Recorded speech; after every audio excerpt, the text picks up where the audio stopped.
안녕하십니까. 신의기득 국방TV 시큐리티 뉴스입니다. 자, 오늘도 이스라엘 상황 그리고 우크라이나 전황 같이 살펴보도록 하겠습니다.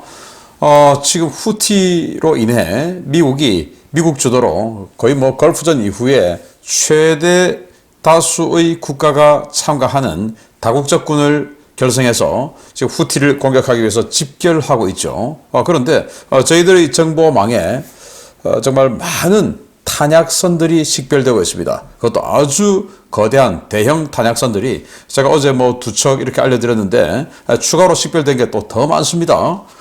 그 탄약선들의 규모를 보면 이번 작전이 꽤 큰, 그러니 거의 미국이 마음먹고 이 폭격전을 벌이려는 이런 생각으로 보이는데 어떤 전력들이 집결하고 있는지 그리고 언제쯤 시작할지 보도록 하겠습니다. 자, 우크라이나 전황 먼저 보겠습니다. 병력 또 좀 많이 늘었습니다. 1080명의 러시아군을 사살했다라고 밝혔고 전차는 14대 격파, 장갑차 31대 격파, 차량 48대 격파. 그러니 전차, 장갑차, 차량 꽤 많은 숫자죠. 그래서 전차는 1개 중대급 이상이 파괴가 되었고 장갑차는 1개 대대급 정도가 파괴가 된 거죠. 차량도 마찬가지고 특수장비 5대가 격파됐고요.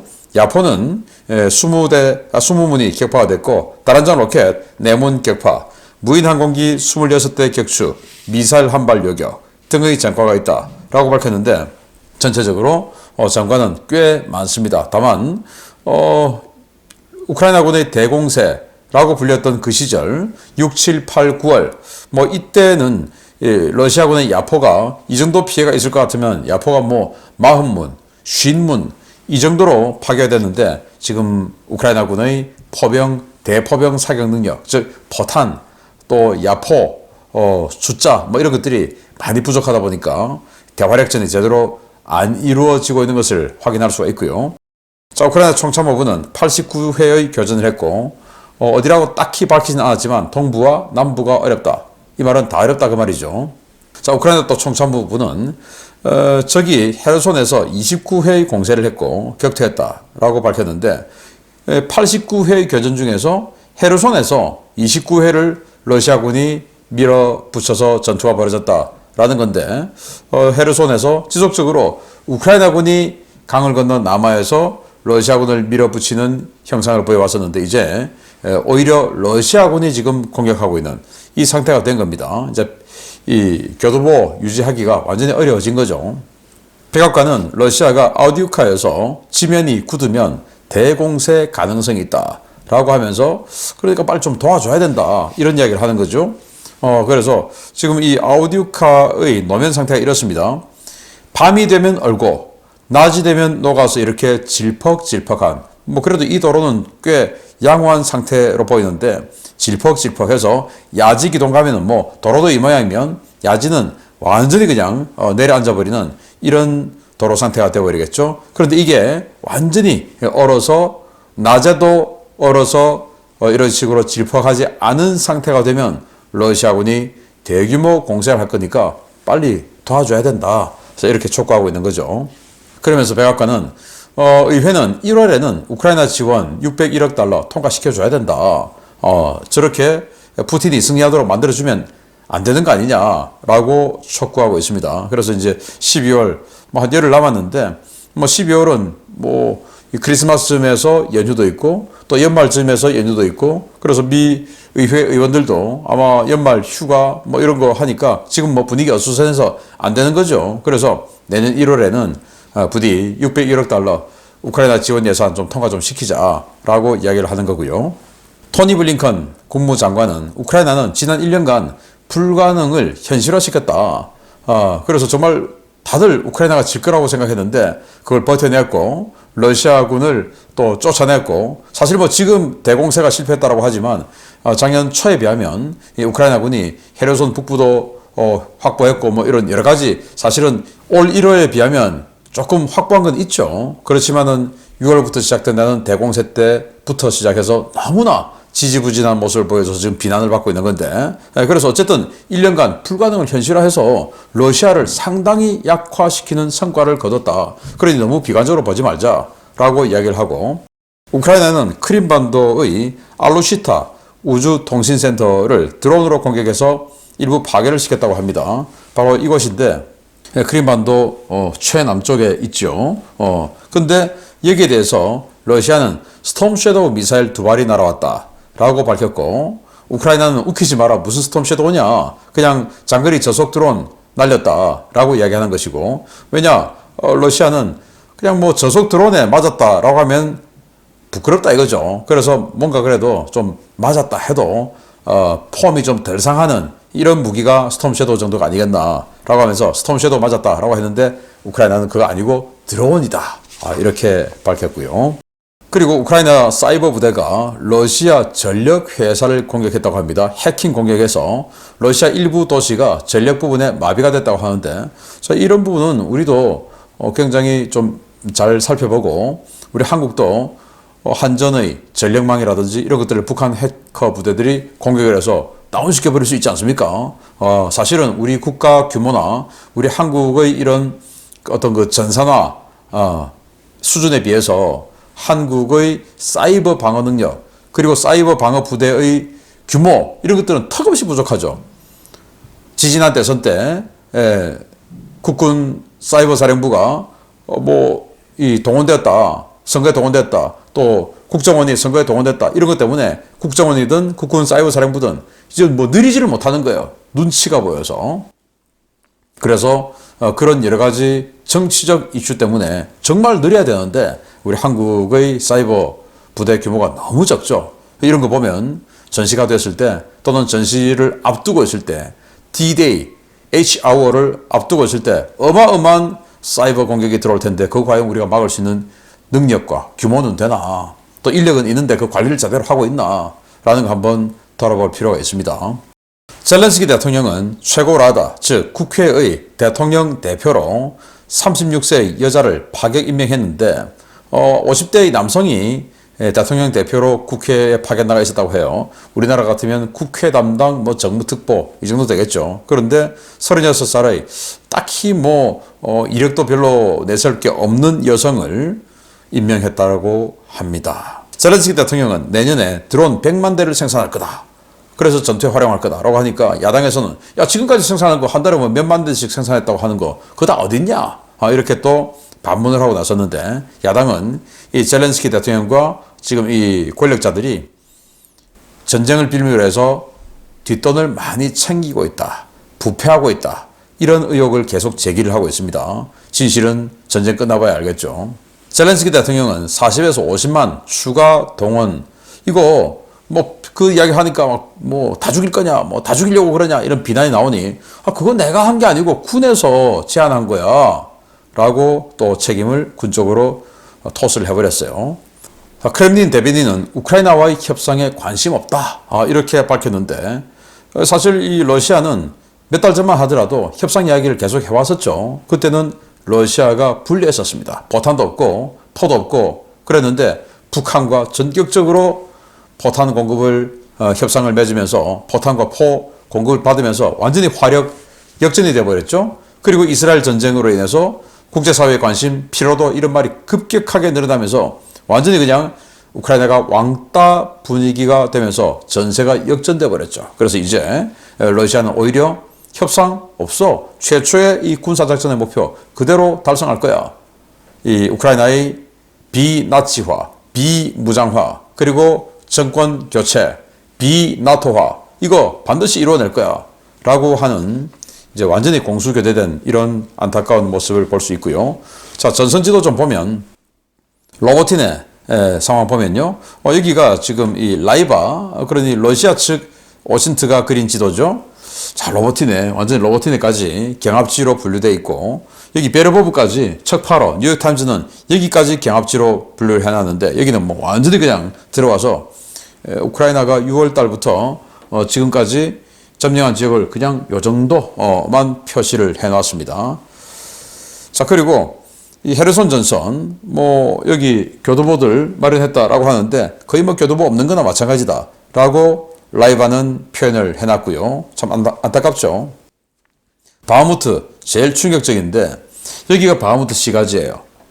그리고 여기 밑이 이제 크리치시우카, 뭐 안드리우카 이쪽인데 여기는 좀 뉴욕타임즈하고 좀 비슷한데 이 바흐무트 도심에서 북쪽 이 지역이 여기 이제 호수가 있지 않습니까? 이 호수 이만큼만 러시아가 점령한 것으로 척파하려는 도식을 했는데 여기도 그냥 이만큼 지금 다 들어왔어요. 러시아군이. 그래서 차시브야르 이쪽까지 거의 뭐 진격하는, 그래서 신한 대공세가 시작되기 전 러시아가 점령했던 최대 강역까지 지금 다시 회복한 이런 모습으로 라이바는 도식을 했는데 이게 사실은 정말 충격적인 밀림 현상입니다. 북쪽에서. 자, 이제 이스라엘 전황 보도록 하겠는데요. 자, 이스라엘 이제 전투 상황 여기에 지금 많이 나와 있죠. 일단 북쪽 보면 가자 북부 지역에 여기 집중적으로 폭격을 하고 있습니다. 그리고 여기 남부도 조금 폭격을 하고 있는데 여기 이 지역은 이런 폭격을 통해서 이제 뭐 전투 거의 끝났다, 이렇게 보는 것이고, 어쨌든 이 북부 지역의 중심 지역 노스 가자의 중심 지역에 폭격이 아직도 대규모로 이루어지고 있는 모습, 정말 빽빽하게 지금 폭격하고 있습니다. 이걸 볼 수 있고, 그리고 남부 지역 칸 유니스죠. 이 칸 유니스 지역에 여기저기 폭격을 하고 있는 모습, 그리고 이집트로 가는 국경 지역에도 이렇게 폭격을 하고 있는 모습을 볼 수가 있고요. 또 여기는 이제 서안지구입니다. 서안지구는 지금 폭격은 거의 없고 전투가 많이 벌어지고 있어요. 여기 총마크들이 있지 않습니까?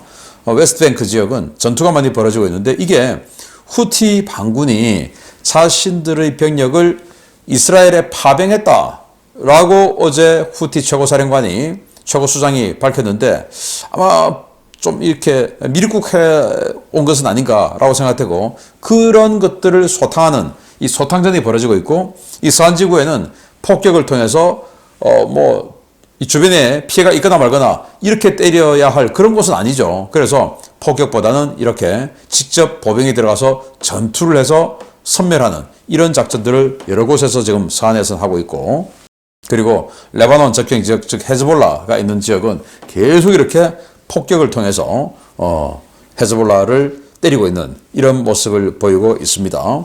자, 이스라엘군은 지상전 누적 전사자 2명 늘어났다. 하루에 2명 더 전사했단 말이죠. 134명이 최종 지금까지 전사한 것으로 발표를 했고, 이스라엘군은 가자 북부 작전이 거의 끝났다. 그래서 새로운 지역의 전투를 시작한다 라고 밝혔는데, 이 와디 가자 북부 지역이 가자 북부가 아니고 와디 가자 북부에서도 노스 가자, 그러니 지금 여기 완전히 폭격 빽빽하게 하고 있는 이 노스 가자, 그리고 자발리아 캠프 이 지역 전투가 이제 거의 끝났다. 그리고 이 노스 가자 남쪽 가자 시티 이쪽에서 이제 전투를 해야 되는 거 맞죠? 여기 지금 공백지가 많으니까 뭐 그 말이다 이겁니다. 그리고 팔레스타인은 이스라엘군이 서안지구에서 대규모 군사작전을 시작했다. 아까 도식을 보여드렸죠.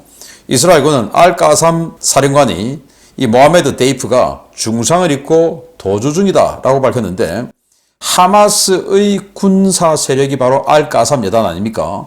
여단이라고 하지만 24개 대대가 있죠. 또 그 한 개 대대도 사실 우리가 알고 있는 400명 이런 대대급보다 훨씬 더 큰 규모인 대대가 더 많죠. 그래서 여단이라고 하지만 사실은 여단급보다 훨씬 큰 그런 부대인데, 여기 즉 하마스의 군사부분 총사령관입니다. 이 사람이 하반신을 지금 못 쓴대요. 그래서 목발 짚으면서 지금 도망을 다니고 있는데 곧 잡히지 않겠나 라고 말을 했고요. 유엔은 이스라엘이 칸 유니스 지역에 민간인 대피령을 발표했다. 칸 유니스 바로 여기죠. 네, 남쪽 지역의 최대 도시. 여기에 민간인 대피령을 발휘했으면 곧 대규모 폭격이 있지 않은가 라고 예상을 합니다. 자, 갈란트 국방장관은 우리는 후티 위협을 결코 용납하지 않을 것이다 라고 경고를 했는데, 이 시나이 반도 옆의 홍해 입구에 있는 엘러트, 이스라엘의 유일한 홍해 입구의 항구죠. 여기를 갈란트 국방장관이 직접 방문해서 사르6 초계함을 불러서 그 사르6 군함에 올라타고 여기에서 이제 이런 메시지를 발표를 하면서 후티 결코 용납하지 않을 것이다 라고 경고를 했습니다. 자, 미 중부 사령부는 이라크의 미군 기지죠. 알 아사드 기지가 122mm 로켓 피격을 받았다, 공격받았다 라고 하면서 사상자는 없다 라고 밝혔고요. 미국 계속 지금 두들겨 맞고 있습니다. 블링컨 국무장관은 내년 목표는 가능한 빨리 이스라엘과 팔레스타인 이 전쟁을 끝내는 것이다 라고 하면서 내년에는 이 전쟁을 꼭 끝내겠다라는 의지를 피력했는데 뭐 그러기 위해서 아마 지금 제가 좀 이따가 말씀드리겠지만 이 홍해 지역에 어마어마한 이 해군력을 동원하고 있는 게 아닌가라고 생각이 됩니다. 오인 사격 피해자 어머니죠. 그래서 SOS를 했는데 인질인데 그 남성 3명 오인 사격으로 죽었지 않습니까? 그 중에 한 명의 어머니가 지금 그 사격을 한 장병들이 굉장히 비난받고 있는데 그냥 그들 잘못이 아니다. 정말 만나서 내가 안아주고 싶다. 이렇게 이야기를 했어요. 참 대단한 어머니인 것 같습니다. 알 아크바르 신문은 레바논 상공에 미국의 무인정찰기 활동이 급증하고 있다. 그래서 레바논 언론이 미 무인정찰기들이 레바논 상공으로 많이 들어왔는데 그건 뭐 이제 헤즈볼라의 움직임을 자세히 들여다보겠다 이거 아니겠습니까? 그래서 이스라엘군이 공격하는데 도움 주겠다. 아니면 자기들도 공격하겠다. 뭐 이게 되는 것이겠죠. 이스라엘 언론 채널 13은 다음 달 전에는 즉 1월 이전에 즉 12월에는 새로운 인질 협상 타결 없을 것이다. 어제 보면 우리 언론이 뭐 여기저기 지금 이 한의회가 이집트 가고 모사드 또 CIA 카타르 이렇게 만나서 협상 인질 이 휴전 협상하고 뭐 이렇게 막 진행되고 있으니까 이 인질 석방 가능성 높다라고 막 그 보도를 냈지 않습니까? 그거 아니다. 그래서 12월 달 여기는 뭐 협상 타결 없다. 내년 돼봐야 한다라고 분위기를 이렇게 좀 찬물을 끼얹었습니다. 자, 중요 소식 들어갑니다. 주요 동맹국과 우방국들을 규합해 홍해 해상교통로 보호를 위한 대예멘 작전을 준비하고 있는 미국이 정말 작심한 모양입니다. 항모전단을 비롯한 전투함들이 계속해서 모여들고 있는 가운데 전쟁 발발 여부와 규모를 가늠할 때 판단 기준이 되는 사전 배치선들이 작전 해역으로 집결 중인 상황이 확인되었습니다. 중동 지역에 2개 항모 전단과 대규모 해공군력을 배치하고 있는 미국이 예멘 타격 작전이 시작될 경우 핵심 임무를 수행할 함대가 작전 중인 해역에 다수의 지원함과 보급선을 이동시키고 있는 정황이 12월 21일 확인되었습니다. 선박 자동 위치 식별 시스템 AIS와 항공기 자동 종속 감시 방송 시스템 ADS-B를 이용해 미군 주요 전략 보급 자산들의 동향을 추적한 결과 12월 20일부터 지중해와 사우디아라비아 반도 남방 해역에 다수의 사전 배치선과 대형 지원함들이 집결 중인 것으로 드러났습니다. 현재 아덴만에서 작전 중인 미 해군 드와이트 D 아이젠하워 항모 전단에는 4만 톤급 군수 지원함 루이스 앤 클라급 아멜리아 이어하트와 앨런 셰퍼드, 4만 8천 톤급 군수 지원함 서플라이 등 3척의 탄약 보급선이 전개되어 있었는데요. 해당 해역에는 이와 별개로 대량의 탄약을 실은 군수 지원함들이 하나둘씩 증파되고 있습니다. 한 척에 6,000톤의 항공 탄약을 싣고 있는 루이스 앤 클라급 중에서는 윌리 시라함이 12월 20일 말라카 해협을 통과해 인도양 방면으로 진입했고 대규모 원정 작전을 지원하는 10만 톤급 원정 지원함 루이스 B 풀러함이 12월 21일 아덴만에 나타났습니다. 현재 아덴만에 집결했거나 집결 중인 미군 탄약함들은 기존 항모와 전투함에 탑재된 탄약을 제외하고도 최소 2만 톤 이상의 항공 탄약을 추가로 보급해 줄 수 있는데요. 여기에 루이스 B 풀러함이 탄약 지원 임무로 파견됐을 경우 예멘 공습 참가 부대는 신속한 재보급을 받고 단기간에 막대한 규모의 화력을 퍼부을 수 있습니다. 미국과 다국적군의 예멘 공습이 본격화될 경우 주공을 맡게 될 아이젠하워 전단을 지원하고 유사시 레바논 전구 항공전을 수행할 예정인 제랄드 포드 전단에도 보급함들이 증파되었습니다. 12월 20일 기준 포드 전단에는 루이스 앤 클라급 군수지원함 메드거 에버스, 윌리엄 맥린의 접근이 확인됐는데요. 이들은 아덴만으로 향할 이탈리아 해군 카를로 베르가미니급 방공구축함인 카를로 베르가미니, 버지니아 파산에 해상 보급을 실시하며 수에즈 운하 방면으로 항해 중입니다. 백악관이 밝히고 있는 번영의 수호자 작전에는 최소 19개국이 참여하고 지중해와 홍해, 아덴만, 오만만 일대에 전개된 함대의 규모는 확인된 숫자만 50척이 넘는데요. 압도적인 군사력이 동원되고 있는 이번 작전, 공습이 시작되면 과연 얼마나 큰 규모로 진행될지 궁금해집니다. 네, 여기 군수지원함이 항모 그리고 이 호위함에 동시에 지금 이 군수 지원을 해주고 있는 모습이죠. 뭐 이런 겁니다. 바다에 떠서 탄약도 지원해주고 유류 또 청수 그러니까 이제 식수죠. 이런 것도 지원해주고 하는 이런 역할들을 하고 이 탄약선들이 얼마나 많이 들어왔냐에 따라서 이 작전의 군사 작전의 규모가 어느 정도 되겠다라는 예상이 되는 거 아니겠습니까? 자, 지금 보면 이 홍해에 있는 미국의 이지스 구축함 카니함에 이렇게 해상 군수 지원을 하고 있는 모습이에요. 여기 보시면 포탄이죠. 127mm 5인치 포탄을 해상에서 지금 보급해주고 있는 모습을 보여주는 겁니다. 지금 하고 있는 거예요, 이렇게. 자, 그런데 저희들의 만의 독자적인 정보망에 이게 지금 식별이 됐어요. 루이스 B. 풀러 특수작전 지원함이에요. 이게 지금 아덴만 쪽에 나타났습니다. 이 말은 이걸 탄약 보급선으로 활용할 수도 있고 또 이걸 원래 태생 그대로 특수작전을 지원할 수도 있어요. 여기에서 대규모 특수부대들이 이 헬리콥터 모함으로 활용을 하면서 적진에 들어가서 뭐 어떤 그 암살 작전이라든지 이런 걸 할 수도 있고 또 이 배를 구조함 모함으로도 사용할 수 있죠. 그래서 지금 뭐 항공작전 위주로 폭격작전을 할 테니까 뭐 그러다가 예를 들어서 우리 조종사가 이제 뭐 추락을 해서 조종사 적진에 고립됐다든지 하면 또 이 구조 특수부대들이 가야 되지 않습니까? 그 모함으로 사용할 수도 있고 하여튼 이런 배까지 지금 왔다. 이 배가 백령도 쪽에 뜨면 북한 완전히 덜덜 떨어요. 참수작전 하러 들어올까봐. 그 배까지 지금 들어왔다라는 거고. 자, 루이스 앤 클라크 군수지원함. 이게 두 척이 홍해에 확인됐죠. 제가 알려드렸고. 그러면 여기 하나에 6,000톤의 항공탄약, 폭탄, 미사일이 실리는데 이거 두 척 들어왔고 또 2,000톤 실는 군수지원함 들어왔죠. 그러니 이 홍해에만 현재 14,000톤의 항공탄약이 지금 해상 보급을 해줄 수 있는 시스템이 있는데 이스라엘이 지금 2달여 동안 폭격한 그 항공탄약이 13,000톤이라는 거 아닙니까? 그것보다 더 많은 항공탄약이 왔는데 추가로 또 더 온다 이겁니다.